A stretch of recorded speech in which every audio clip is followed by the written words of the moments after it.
let's put our land tag up on the chessboard.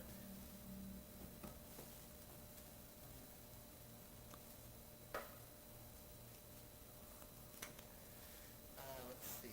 I think pull it back. We don't want to get it.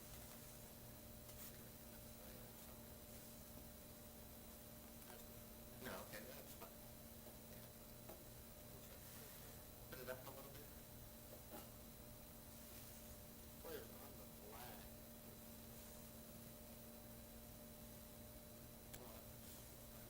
Push it out a little bit more center. What? Hit the light.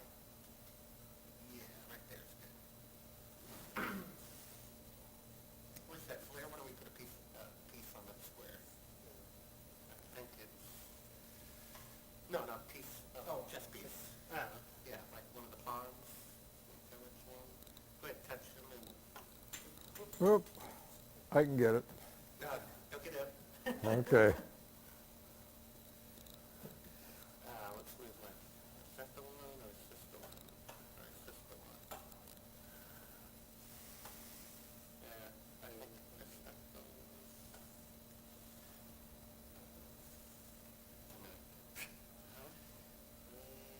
Okay, King's Pawn diagonal. I think it's that one. That? Yeah, no, the black one, right there, yeah. There we go. My left or your right? Everything's done this says do not touch.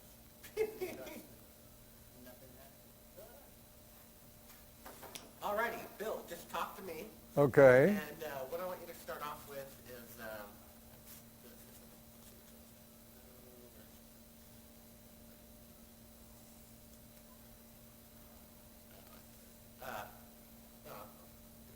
yeah. So, let's see, I guess we'll start off here. And go ahead, just talk to me whenever you're ready. Okay. My name is Bill Kaysing, and I was born in Chicago, Illinois, and I grew up in California. And I essentially had a conventional life until, let's say, I left the aerospace industry. In other words, when the war came along, I went to war. I was in the Navy in the Pacific. After the war, I took the GI Bill, got a degree in English from USC. And then I went to work for Rocketdyne, a division of North American Aviation Incorporated, where I was head of technical publications at the Propulsion Field Laboratory. And there I had secret clearance, AEC-Q clearance, and other clearances which allowed me to learn all about Apollo, Gemini, Mercury, other space programs. But after 7 years at Rocketdyne, I decided I wanted to be an independent freelance writer. So I quit and became an independent freelance writer, and that's what I've been doing ever since. Alrighty, good. Hold there for a second. Alrighty, stand by. And go ahead. After I graduated from college, I got a job with Rocketdyne, a division of North American Aviation Incorporated, as a technical writer. And subsequently, I became supervisor of technical publications at the research facility in the Simi Hills. And there, of course, I had to have clearances such as top secret, AEC-Q clearance, and other clearances which allowed me to know all about Apollo, Mercury, Gemini, and other space programs.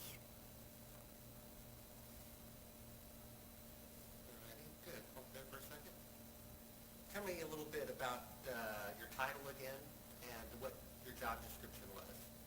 Well, I was in charge of technical publications for the entire Propulsion Field Laboratory, which was a research facility for the development of large liquid propellant rocket engines, and of course all the peripheral equipment that goes with them. And my job was essentially writing and editing technical prose regarding this research effort. Good. Tell me a little bit about the working conditions there, the attitude of work, and I think you were talking about some department at one time being entirely lost. Yes, actually I found Rocketdyne as a sort of white-collar WPA. In other words, the government was pouring billions of dollars into rocket research, but much of the money was wasted. And after a while, I got the feeling I'm wasting myself too. I'd rather do something more productive. For example, at one point, the department that was researching and developing vernier engines, which are control engines, they ran out of a contract. But the entire group stayed at the propulsion field laboratory doing nothing. They would play Battleship, read newspapers, go for walks, have fun in the boonies. And I thought this was a ridiculous waste of the taxpayers' money and everyone's time. And how long a period did this go on? That particular department? Well, that particular department, they discovered them after about a year and dispersed them, found them other white-collar WPA jobs. What were some of the things that you wrote about in your technical writing? Oh, mainly the development of large liquid propellant rocket engines and everything that goes with it. In other words, turbo pumps that pump the propellants, safety measures to keep people from being killed, the development of extremely sophisticated instrumentation. They could measure anything from a few grams of pressure to millions of pounds of pressure. It was a fascinating period in my life because I learned a lot about, let's say, cutting-edge engineering. And you talked about the rocket failure. In fact, you mentioned something that failure that a particular rocket engine had so many times consecutively. Can you tell us about that? Yes, the Atlas engine, which was developed at Rocketdyne, was used, of course, to propel the Atlas intercontinental ballistic missile. However, it didn't work too well. In fact, at one point, 14 Atlas D, which was the latest model, exploded consecutively at Vandenberg Air Force Base. They blew up in the air, downrange, on the pad. So the Atlas engine reliability was very low. And this, of course, gave me a very dim view of space travel, rockets in general. Now, was this particular type of engine a precursor to the development of the ones used in Apollo? Yes, it was, Bart. The Atlas engine was a smaller version of the F-1 engine that was used in the Saturn V for the alleged trips to the moon. Were these failures documented to the press? Not always. In fact, a lot of what went on at the Propulsion Field Laboratory, which was heavily guarded in a very secure area, much of what went on was withheld from the press. For example, we use such propellants as UDMH, or unsymmetrical dimethylhydrazine, and that with, say, nitrogen tetroxide. All of these propellants were toxic to some degree, but the public never knew it. All they heard was sort of a roar coming from the Simi Hills and a lot of smoke coming up, but that's all they knew. And what gave you that idea? Well, after I quit Rocketdyne, I became a freelance writer. I got a book contract, and needing a good place to live, my wife and I bought a 75-foot Coast Guard cutter, which had been converted to living aboard. Well, there were a lot of homeless people near where we stayed at the Oakland Marina, so we invited them to come and stay on the boat. After all, it was 75 feet long, lots of room. So one of the men was a Vietnam veteran with a heroin habit. His name was John Grant. And he said, "Bill, the government really screwed me. They taught me how to kill. They sent me to Vietnam. I killed a lot of innocent people." He says, "I'm very bitter at this corrupt government He said, "You're a writer. Why don't you write something outrageous like, say, we never went to the moon?" And that's exactly where I got the idea from John Grant in 1974 at the Oakland Marina. Prior to that time, I, like almost everybody else in the United States, believed that we went to the moon. What gave you the first suspicion that the flights were fraudulent? The first suspicion came when I flew to Las Vegas to write the book. I got a contract to write it from Price, Stern and Sloan in LA. So I went to Vegas where they have a large NASA library.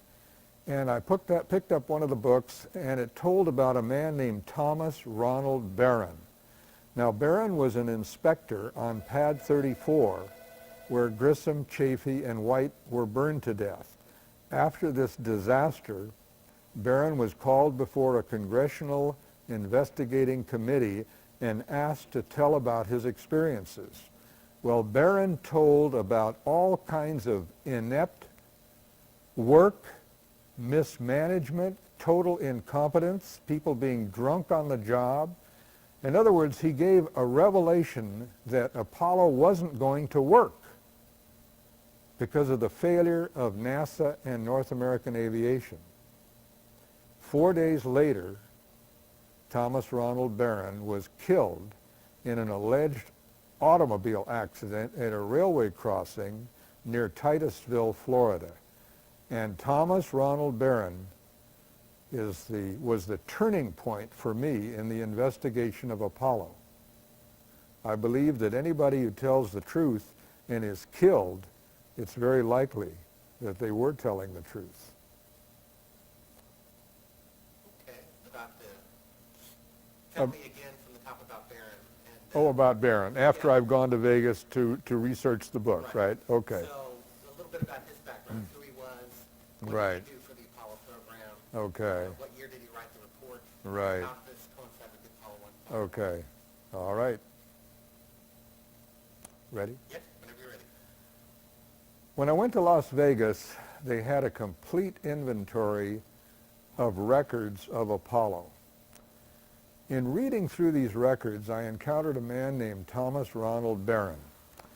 Well, Tom Barron had been an inspector on Pad 34, where subsequently Grissom, Chafee, and White were burned to death. But prior to this disaster, Barron wrote a 500-page report which described and detailed the mismanagement and incompetence of both NASA and North American Aviation, the prime contractor. In telling these details, which he later related to Congress, it became evident that everything was not well with Apollo. And that's why Barron wrote this report. He wanted it to be known that things were not going the way they should. And I should mention that at the same time, General Sam Phillips, who was in charge of the entire Apollo program, wrote his own report to James Atwood, the president of North American Aviation, and told him of his tremendous disappointment in the slippage of schedules for Apollo.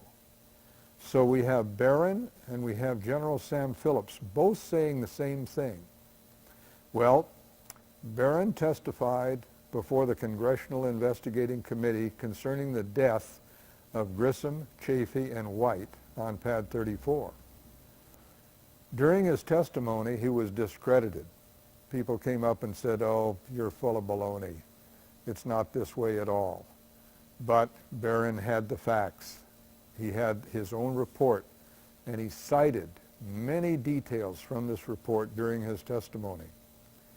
But after he testified, unfortunately, he took a drive in his car, and he was killed at a railway crossing. Okay, need to roll on that. Okay, go ahead and tell me about that again. Okay. Apollo was a military project, and it was completely controlled by the United States Air Force as represented by General Sam Phillips. He headed the whole thing. He had complete control. He could say yes or no to anything, to anybody, including North American Aviation, the prime contractor. And he could also make his either pleasure or displeasure known to NASA. He was the top man for all of Apollo. Problems with communication and getting messages that quality control to your superior once that reported further up the chain of command. Tell me about some of the things in the Barron report. Okay. The Barron report detailed such things as employee incompetence, employee drinking on the job, employee not abiding by safety regulations. He also described how certain parts which should have been cleaned before they were installed were not cleaned. In general, what Barron was trying to say is that the work on pad 34, which he was inspecting, was actually done by a bunch of, I'll say it, hoodlums, people who cared less about what they were doing than their paychecks every Friday. He made this very clear in his 500-page report. Tell us again the point from where he testified to Congress and then described 4 days later the same event one more time for me. The Congressional Investigating Committee called Tom Barron to the stand to have him testify about what he knew concerning the death of Grissom, Chafee, and White. During his testimony, he was discredited by a number of different people. Apparently, they wanted to shoot Barron down to discredit him as though what he was saying was not true. But obviously, what he was saying was true because everything he wrote in his technical reports was corroborated and embellished by General Sam Phillips. And of course, after he testified, he went for a drive in his car, and he was killed at a railway crossing with his wife. Tell us that one more time and mention that that 4 days, start with 4 days later after Congress. Okay. Mention that his car stalled. That it was found Yeah, stalled. okay.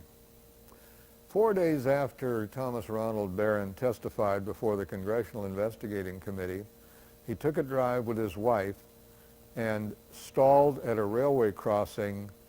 The train came through and he and his wife were both killed. And I should add that despite Florida law, he was not autopsied, nor was his wife. They were both promptly cremated. And that was the end of that story. Okay. Now, it was him who claimed that the Apollo 1 astronauts tried to get out of the capsule about 5 minutes before the fire Yes. became fatal. Tell me a little bit about that. Well, according to Barron, he talked to a man named Marvin Holmberg, Holmburg.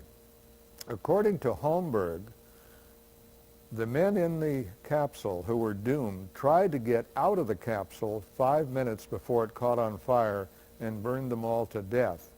But interestingly, when Barron was testifying, Holmberg was also called in, and he denied ever telling Barron this story about the astronauts trying to get out 5 minutes before the fire killed them.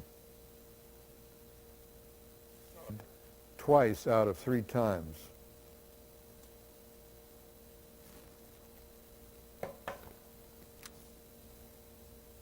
What do you think of this story, gentlemen? Interesting? Tell us about the Land Rover. Did that cost $6 billion? Is that correct? The Moon Rover? I'm not sure how much it cost, really. I would have to waive that fact. Tell us about why you think it's curious the astronauts didn't at least photograph the stars separately and bring a telescope to leave on the moon. Would you say that once more, please? Yeah, tell us about how curious it is that they didn't bring a telescope to the moon. Oh, yeah. Or even photograph stars simply by themselves. Yeah, right. One of the strongest pieces of evidence that men have never landed on the moon is the fact that they never discussed stars, they never took photographs of stars, even though any astronomer will tell you that the sight of the celestial heavens from the surface of the moon by astronauts would have been breathtaking, overwhelming, and certainly would have evoked a tremendous response on the part of any human being on the moon. Now, what I have to ask is, why didn't the astronauts take a telescopic camera to the moon and take pictures of Saturn, Venus, Mars, the galaxies? They could have gotten pictures of the stars that are impossible to get on Earth because of the atmospheric interference. Tell us about the micrometeorites.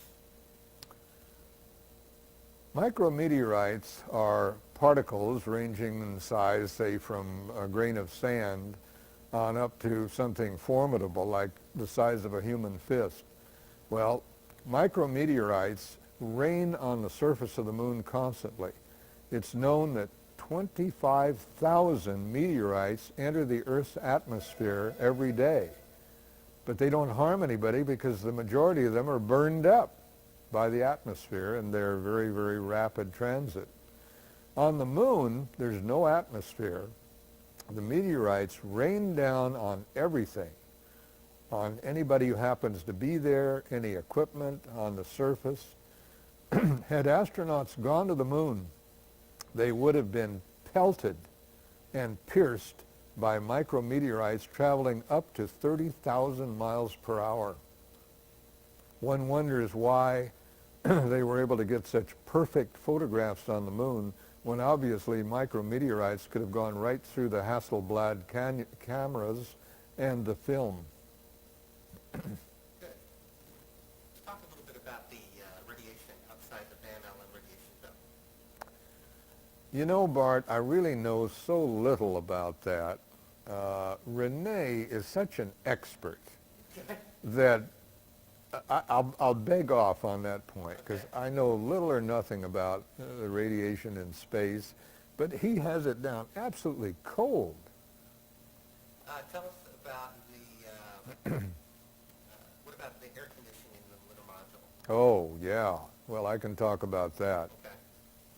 Okay. The lunar module on the moon was assailed by sunlight unobstructed by any atmosphere.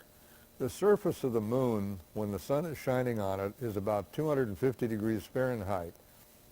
One has to ask, how were the astronauts able to air cool or water cool or cool in any way the interior of the lunar excursion module? They only had batteries, and batteries run down very quickly when they're running air conditioning equipment. So it's obvious to almost anybody who investigates the lunar excursion module that there would have been no way to keep the astronauts alive in an environment that was hot enough to bake cookies. Tell us about the type of engine the LM used, how you have seen it tested on the ground, the type of color it emitted, and that there was no color of that engine. Oh, you mean the lunar ascent and descent engines? Right. Okay. The lunar ascent and descent engines were propelled by hypergolic propellants. And that means that propellants which, when they are mixed, ignite spontaneously. Now, these two propellants produce a very hot red gas. I've seen them tested at Rocketdyne many times. In photographs taken on the moon, there is practically no visible gas being emitted from the ascent engine when it takes off, nor is there any indication when they are descending that there is this cloud of red gas underneath the lunar excursion module. Tell us about the sound, for example, the descent and ascent engine make. The sounds of engines run up in excess of 150 decibels. This is far beyond the capability of anybody to converse when you have sound at that high level. Now the engines inside the lunar module, both the descent engine and the ascent engine, emitted this type of noise. And yet in broadcasts from the moon, we hear the astronauts conversing in a normal tone of voice and saying things like, "quiet ride." Now, what about the engine and the fact that it was no crater under the landing? One of the strongest pieces of evidence that no one has ever landed on the moon is the fact that underneath the lunar module, underneath the engine cone, the jet nozzle, there is no crater. And yet in all of the drawings done by NASA artists prior to Apollo, they show a tremendous crater being gouged out by this 10,000 pound thrust jet engine of the lunar descent module. I would say that the strongest piece of evidence, other than the stars, is the fact that there is no disturbance underneath the lunar excursion module upon its landing. Tell us about, if it were fake, why they deleted mentioning of stars and photographic centers. What was the reason behind that? Well, the reason they couldn't mention stars or take photographs of stars is that the astronomy buffs at Vanderbilt or Harvard or UCSC would have found the errors instantly. Okay, fine. His experience to the moon, his conversion to Christianity, Right. His friend, the person who spoke with him here. Right. Do you want me to mention him by name? I think so. Okay, why not? Yeah. Of course, Lee is kind of a reclusive person, but I don't mind mentioning his name. We can't live forever. All right. Ready? Yeah. James Irwin was the command pilot on Apollo 15. James, after his return from the moon, became a born-again Christian. At one point, he came to Nashville, Tennessee, to give a lecture on Christianity and his conversion there too. And at that time, he met a local Nashville resident by the name of Lee Galvani. Well, Lee implored James Irwin to confess, to tell the truth about the Apollo hoax, of which Lee was convinced. Well, evidently, he made some inroads into Jim Irwin's conscience, because in August of 1991, James Irwin called me at my home. And he said, "I understand you've written a book called We Never Went to the Moon."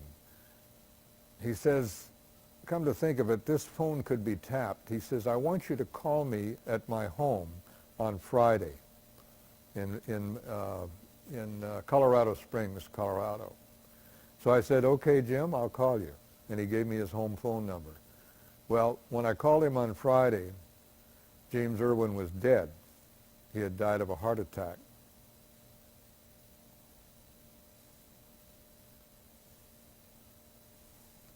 Tell me about the pilot who phoned in one of your guest appearances on the talk radio program. Oh, sure. I was doing a radio show, and an airlines pilot called in, and he says, "Bill, I think you're right, because I was flying non-stop from San Francisco to Tokyo, and I saw a C-5A cargo plane drop a capsule out of the cargo hold. The orange parachutes came open, and the capsule descended toward the ocean. And even though we were traveling about 550 knots, we were able to track and see the parachutes and the capsule descending at a time when the astronauts were allegedly coming back from the moon." He says, "I can't give you my name or my airline company because I need my job." Yeah, let's just tell us that story one more time from the top. Sure. And go ahead. While I was on a radio show concerning Apollo, an airline pilot called me and he said, "Bill, I think you're right, because while I was traveling from San Francisco to Tokyo, we saw a C-5A drop a capsule out of its cargo hold. The three orange parachutes opened, and it descended toward the ocean. And even though we were traveling at about 550 knots, we followed this descent as long as we could. Now tell us about the steam or lack of steam after. Okay. How hot it would be, and why it would be hot. Okay. When the command capsule returns to Earth, the atmosphere causes it to become red hot due to friction at high speed. Well, when a command capsule strikes an ocean, which is about 50 degrees Fahrenheit, this red hot capsule should have turned a large volume of seawater into steam instantly. Just like when you pour water into a hot pot on the stove, it's called flashing into steam.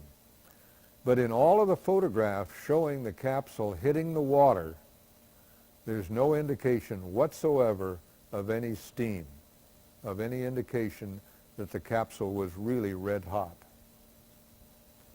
A newspaper clipping or something? I have sent for a copy of the December 8th Mercury News, which should contain the story of the KOME bombing. And if I don't get it from them, I'll try and get it from the FCC. Okay. Let's start this off with in 19 whatever the year was, I bet you wrote the book, and subsequently that. Yeah, okay, fine. And go ahead. The first edition of We Never Went to the Moon came out in 1975 in the spring, and copies were distributed through the media, and I began getting telephone calls from all over the United States wanting interviews. And I did perhaps 100, maybe 150 radio and television, telephone, and personal appearances regarding my book. Well, on December 7th, 1975, I was invited to discuss my book at radio station KOME in San Jose, California. The moderator or talk show host was Victor Bach. About halfway through the broadcast, the engineer came into the control room, or the room where we were giving our information, and he said, "We're off the air." Subsequent investigation indicated that someone in a helicopter had dropped napalm on the KOME transmitter in the Gilroy Hills, causing $250,000 worth of damage and effectively cutting off the station from the air for 3 days. Well, police came to the station and offered us police protection because callers into the station said, "What happened to you? You had this fellow on about we never went to the moon, and suddenly your radio station goes off the air." So to me, this was the first real-life indication that there was somebody that didn't want me to tell this story. Now remind me, who is Bob Edwards? I have that written down. Sure. Okay. Bob Edwards is a graduate of Stanford. He has a degree in communications. And he called me up a year ago and said, "Bill, I'd like to do a tape for my master's degree in communications."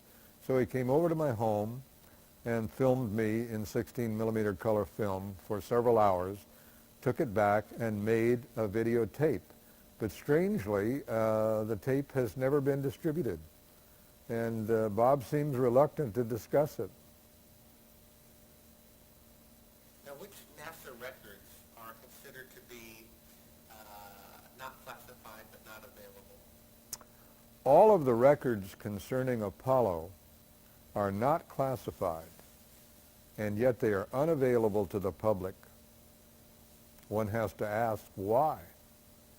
What do these records contain? Say again. What would these records contain?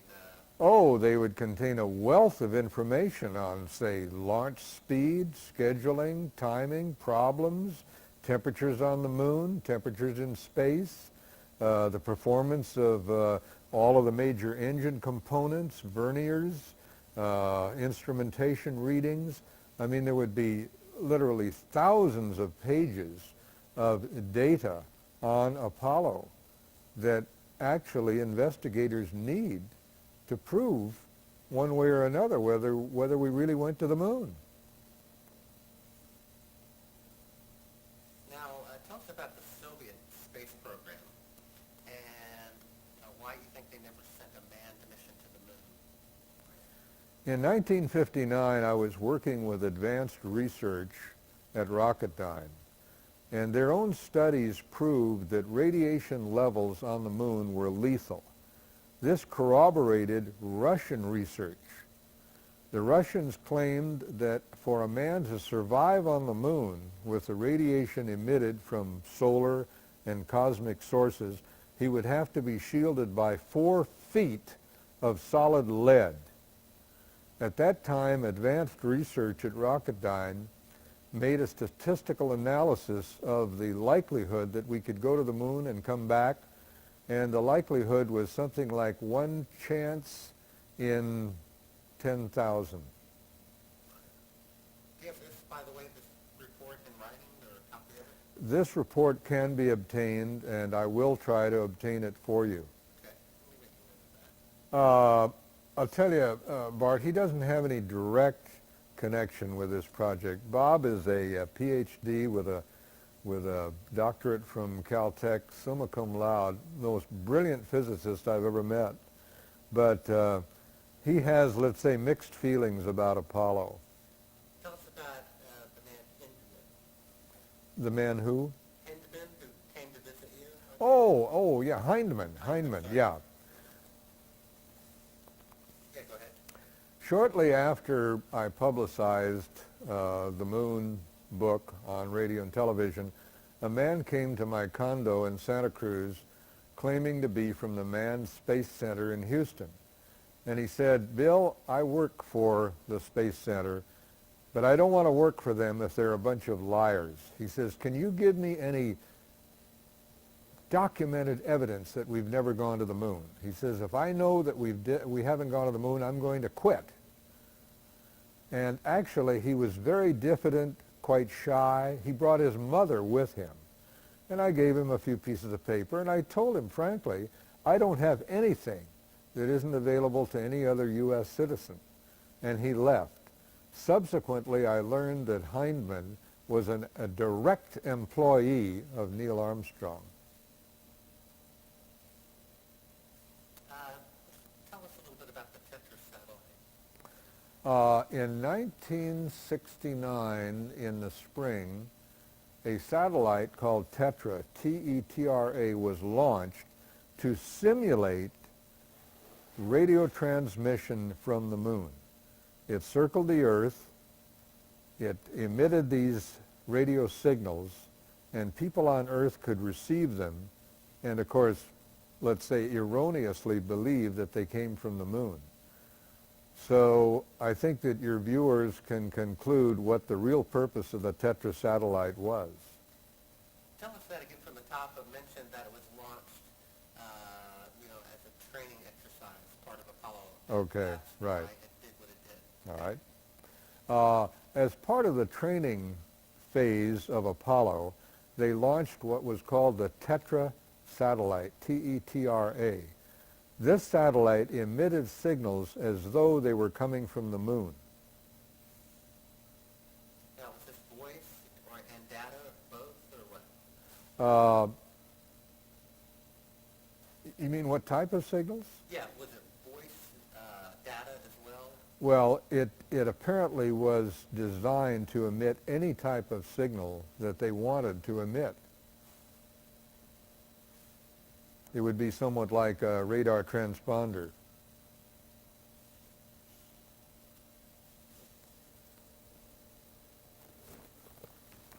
George Pal was an early Hollywood expert on animation. When they created the film Voyage to the Moon, they called on him to present the story in as realistic a fashion as he could using combined animation and, of course, real characters. Well, his film was very successful. People loved it, and it told the story of how rockets might be launched and land on the moon. The interesting thing is, the one thing he was not able to simulate correctly were the presence of stars. And the film is available from some of your video rental places, and I highly recommend your viewers to see it. Tell us about Bill Wood, how you came in contact with each other, in particular what he said about the types of emission and that potentially a different type of rocket was used. Right. And start from there, yeah. Okay. Bill Wood is a rocket scientist. He's been in the business for 25 years. He bought a copy of my book and read it, and then he came to see me, which did surprise me a little bit because most people don't visit me because I have a fairly low profile. But Bill and I became friends, and it turns out that he had done his own investigation of Apollo for many years, and he found my book very interesting. Well, one point that Bill brought out was that the Saturn V vehicle using 5 F1 engines really was not the configuration that was shown in films of the Saturn V leaving for the moon. Instead, it's Bill's contention that they used less powerful engines and simply added fuel to the jet stream to make it appear as though the Saturn V was using 5 F1 engines. Now, what was the reason for this? Well, the reason was that the F1 engine, which was tested at Edwards Air Force Base, suffered from a problem in large liquid rocket propellant engines of combustion instability. And what happens during combustion instability is that shock waves are set up inside the expansion chamber of the rocket, and they resonate and embellish one another until finally the rocket chamber explodes. And this was the big problem with both Atlas and with F1 engines. What was Bill's proof that they substituted engines? Bill Wood's proof that they substituted engines was the fact that the color of the jet coming out of the Saturn V was incorrect. It should have been white hot. Instead it was red, showing that it was operating fuel rich. Tell us about what he was doing prior to his current condition and if that coincided the timing of that with anything. You mean his having a stroke? Right. Oh. And what age he is. Bill Wood was helping me with my investigation and definitely contributed to a lawsuit which I filed against Apollo 13 astronaut James Lovell. I filed a suit on August 19th. One day later, Bill Wood suffered a severe stroke which eliminated his power of speech and the use of the right side of his body. Now, what did he have, what was his connection to the lawsuit? Connection to what? What was Bill Wood's connection to the lawsuit? To the lawsuit? Yeah. Bill Wood and I attended a lecture by James Lovell in San Jose at the Convention Center where Lovell was talking on leadership, citing his Apollo 13 experiences. After his lecture, Bill Wood and I went up to James Lovell, and I gave Jim a copy of my book, We Never Went to the Moon. He took the book, made no comment, and was quite gracious because he was surrounded by autograph seekers. Bill Wood, at the same time, told Lovell of his own suspicions that the Apollo project wasn't real. And of course, again, Lovell, in public view, could really not be anything but courteous to both of us. So that was Bill Wood's contribution at that point. Subsequently, he wrote a report, which I have, concerning his belief that the Apollo project was a gigantic hoax. And what period of time was it after writing the report that he had a stroke? What period of time after? After he wrote that report to the time he had a stroke. Between the time of his writing this report and his having the stroke was probably about 4 months. Now, why do you think, if they were faking the lunar landings, why did they have fake a failure such as Apollo 13? Well, according to Dr. Van Meulen, who's an astronomer at Leiden University in Holland, he claims that Stan Kubrick was hired by NASA to write the scripts for Apollo 11, 12, and 13. Well, Stan is a very intelligent movie maker, and he knows that people get bored seeing the same things over and over again. He knew that by the end of Apollo 12, people would want to see something different. So he came up with a script in which Apollo 13 fails. A tank explodes. They have trouble in space. And this focuses renewed attention on Apollo. Well, evidently, Kubrick's script was picked up by NASA, and they carried out the script exactly the way he wrote it. Tell us about kind of the public's opinion at the time of Apollo. 12? Yeah, I mean, after 12, why would it be in the NASA's interest for them to be legitimately involved?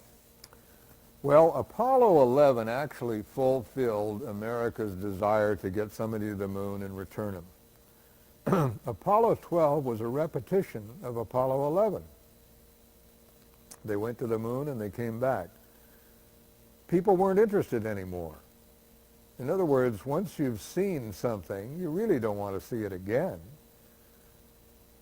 The enthusiasm of people to the Apollo 12 astronauts was greatly diminished.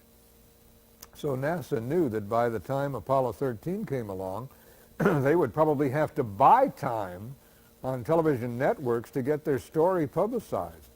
So that's why they came up with Apollo 13 as a simulated disaster. Why exactly are you suing him? What's the accusation? Say again, please. Why are you suing Lovell? What's the actual charge? Well, I gave Jim Lovell a copy of my book, and he took it back to Lake Forest, Illinois, where he lives, and he read it, and he wrote me a rather scathing letter condemning the book and condemning me and saying that I really had a low intelligence. But subsequently, a newspaper in San Jose called Metro interviewed Mr. Lovell, and during the interview he stated that I was wacky on the basis of reading just one of my 20 books. Well, I took offense at that, particularly since it was published in a paper with 500,000 circulation, and I felt that it would damage my reputation as an alternatives writer. So I went to Superior Court in Santa Cruz and filled out all the papers and filed a suit against him, and incidentally found him very, very hard to find. It turns out he only spends 1 hour a day at home, according to his wife, Marilyn. So I hired a process server for $150, and they finally presented my summons to his wife to give to him. He never received it personally. However, after he received it, he hired an attorney by the name of John Paul Hardy, who occupies the entire 35th floor at number 1 Post Street, San Francisco, and Mr. Hardy will represent him in the forthcoming trial on October 6, 1997. All righty. Right. Tell us just a little bit about your opinion of propaganda films and things like that. Well, since the government, our corrupt government, essentially controls the media, it's no problem for them to produce propaganda films. For example, for many years, John Wayne was presented as a hero, as a CB, as a Marine, as a Air Force pilot or whatever. And he made war seem glamorous and dramatic and something that should occupy a young man's time. I have a Vietnam veteran who said, John Wayne conned me into killing 500 people in Vietnam. So what we're confronted with is a propaganda machine beyond comprehension and well-funded. During World War I, they produced films showing German soldiers spearing Belgian babies. And I might point out that National Geographic magazine picked this up and actually had presentations on this subject. And interestingly, National Geographic was one of the prime media to present photographs of astronauts cavorting on the moon.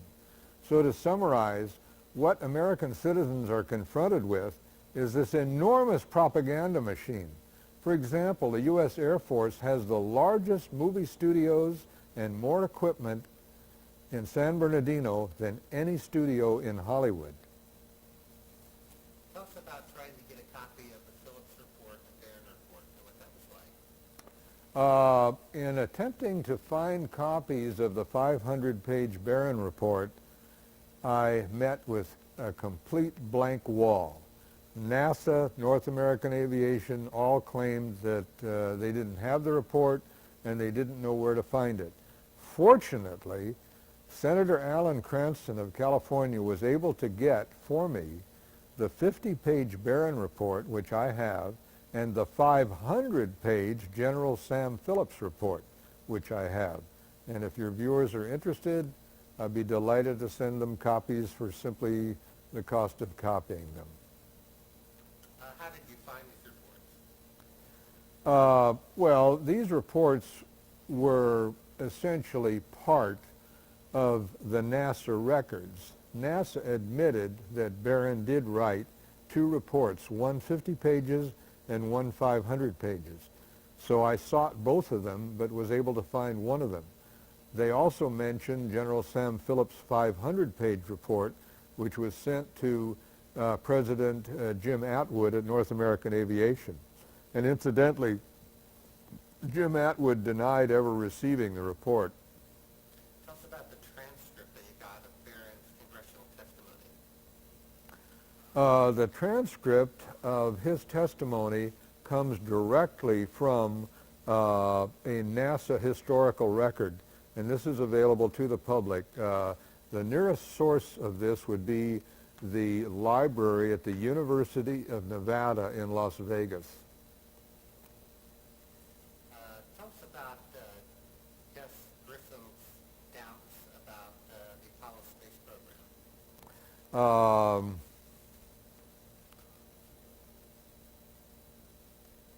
Gus Grissom was very doubtful about Apollo. He flew to Downey where the capsule was being assembled and studied it very carefully. He wrote reports about his doubts. On the day that he was burned to death in one of the command capsules, he hung a lemon on the outside of it, giving graphic proof of what he really thought of this piece of mechanism. Grissom actually was, let's say, a rebel among the astronauts. He did not believe that things were going well, and he wrote reports about it. Now, the day after he was burned to death, FBI agents burst into his home, removed all of his records, particularly those pertaining to Apollo, and according to Betty Grissom, his widow, they were never returned. Tell us about the number of parts. Kind of take us through statistically the failure that you saw and the number of parts and components involved in Apollo, and in order to carry off the mission successfully. You mean the number of parts in the unit? Yeah, like you're talking about 80 elements having to work 6 times, and Yeah. so many thousands of parts involved. Okay. Apollo consisted of millions of individual components, all of which had to function perfectly. In addition, there had to be 80 particular distinct operations of segments. In other words, the booster had to separate from the command capsule. The LEM had to be turned around and connected to the capsule. All kinds of things had to happen absolutely on schedule. And this had to happen 6 times perfectly. Well, statistically, the probability of this happening is very, very slight, as any mathematician will tell you. Because mechanical things obey Murphy's and Parkinson's law. If a thing can fail, it will fail at the worst possible time. Alrighty. The monkeys, the Soviets and the Americans were launching the effects of radiation. Could we leave that to Rene, because he knows that the monkey business and the radiation. So covered a lot of the good points. Holmberg, Lovell's lawsuit, stars, crater under the moon. We would have to, let's say, dilute the presentation if we went into some, well, do you want to go into death threats? Obviously those things come with your... I got lots of those. Say that again? I threw them in the trash. Oh. Tell me what you just said again. You really want to record it? Sure. Right after I came out with the book, I used to get death threats. These were letters with skull and crossbones, and they'd say, "Hey, you commie pinko fink, either lay off of the Apollo hoax or we're going to come and get you." Tell us a little bit more about some of the photographs and other anomalies in the photographs. Well, I would say the major anomaly in Apollo photography is the fact that they take pictures of the Earth from the moon, and they could have very easily changed film and stopped down the camera or gave it a longer exposure and taken marvelous pictures of the heavens, particularly of things like Saturn with its rings and Jupiter with its 6 moons. Would have been marvelous. But no photographs that NASA provides ever shows any stars, with the exception of a few dim ultraviolet emission stars, which I did find at one time. What about some of the shadows not being parallel and things like that? Oh, that's an important point that's been well investigated by other investigators. The fact in many of the still shots, the shadows are not parallel. Well, this can't be if you have the sun as a point source of light. Just go outdoors anytime during the day and look at the shadows. They're all exactly parallel because the sun, being 93 million miles away, illuminates them in such a way that they have to be parallel. California, where I can get all issues of the Chronicle on Apollo. And incidentally, would you like newspapers like the New York Times showing astronauts land on moon? Yeah. I'll send them to you. Yeah. I've got Life magazine and National Geographic. Well, let me send you the New York Times of October 21st, 1969, which says, men land on the moon. Alrighty, starting over here. Give me some slides. Give me those slides. Going this way.